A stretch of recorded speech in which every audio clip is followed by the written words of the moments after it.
Yeah, you mentioned Rutenberg. We're going to see a Mike Rutenberg defense for the very first time ever tonight. Granted, preseason, it'll be a vanilla version of it. But, Earl, what are you looking for in particular from that unit tonight as we get to kind of learn a little bit of the nuance of how Mike Rutenberg calls a defense and how it's differently than how Jim Schwartz had in the past? I'm looking for the communication. The reason why I think the communication is so big is because if you look at the secondary, just the last couple of seasons, even with Jim Schwartz, it was major communication issues on the back end.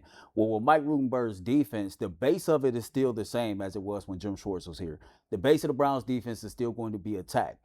But what Mike Rutenberg does a little bit different is he uses way more disguises to confuse the offense. And that requires much more communication from your DBs and especially your Mike linebacker.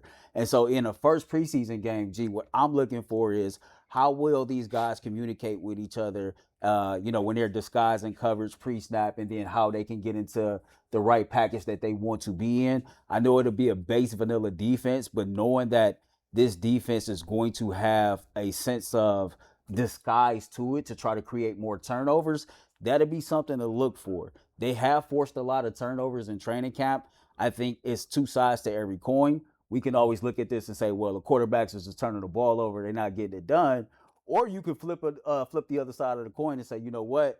Mike Rutenberg, when he talked about making this defense a defense that can force more turnovers, you're seeing the results of that based on the little tweaks that he's made. So communication, for me, is the number one thing I'm looking for from that Browns defense tomorrow afternoon. Man, I look at it from a perspective of, look, when you doing these scrimmages and you doing this stuff and you coming out with the vanilla stuff, every coach that I've ever been around has said, look, guys, we ain't running nothing special. Tomorrow's a test on who gonna make some plays. This is a grown man day.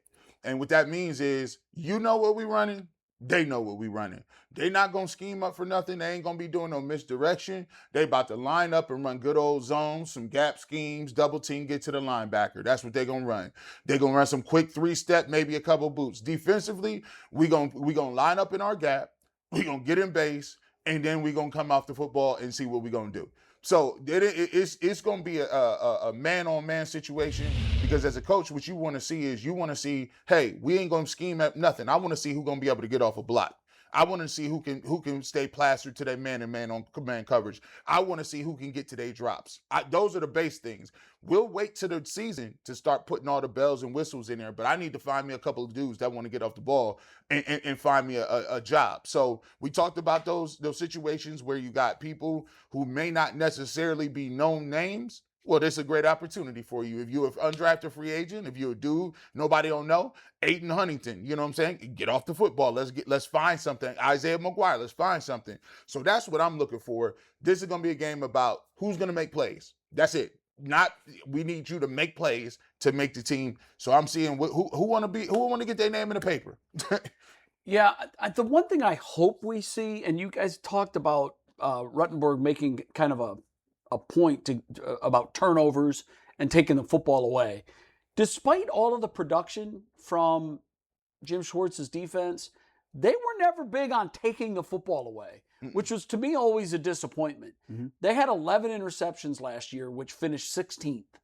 For a defense that was ranked top 5 in just about every other category, that's a problem, because when you're dealing with an offense that is already challenged, you have to play complementary football. I think back to the 85 Bears when they won the Super Bowl. Their offense was middle of the road, probably below. But their defense was one of the greatest we've ever seen.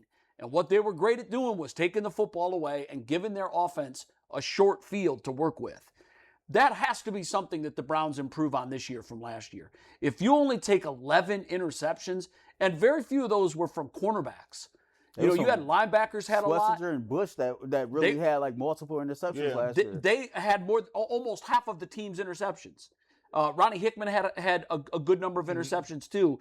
But I don't know why in Jim Schwartz's defense the turnover wasn't more prevalent. I really don't. I don't have an answer to that, because usually pressure equals hurries equals turnovers. Right. But that formula didn't work for the Browns last year. So my hope is, and we're not going to see it tonight. Mike said it's going to be very vanilla and base. But in the totality of the situation. I would like to see, you're not going to see exotic blitzes tonight. you're going to see a very base standard defense. They're not going to show their hand with what they're going to do. But once the season starts, what I hope we see is an attack defense that puts pressure on opposing quarterbacks that leads to turnovers. Because last year, we did the first two, but it never equaled up to the turnovers that it should have equaled. And if you look at our opponent that we were playing, if you look at the Bears last year on defense, they were not like the Browns, top 5 in most statistical categories. They were more like 10 to 15, Right. but they were 1 and 2 in turnovers And all that's- season long. Yep. And you've seen the benefit of that defense constantly forcing turnovers, putting that offense in better situations helps. to go out there and make plays. Yeah. It definitely helps. What we Absolutely don't want to helps. see is no injuries. That's it. Yeah, That's it. I think Give that, me- yeah, we can't please have- come through please. this healthy. Yeah, Yeah. please. No, we can't have that. All right, we're going to take a break. When we come back,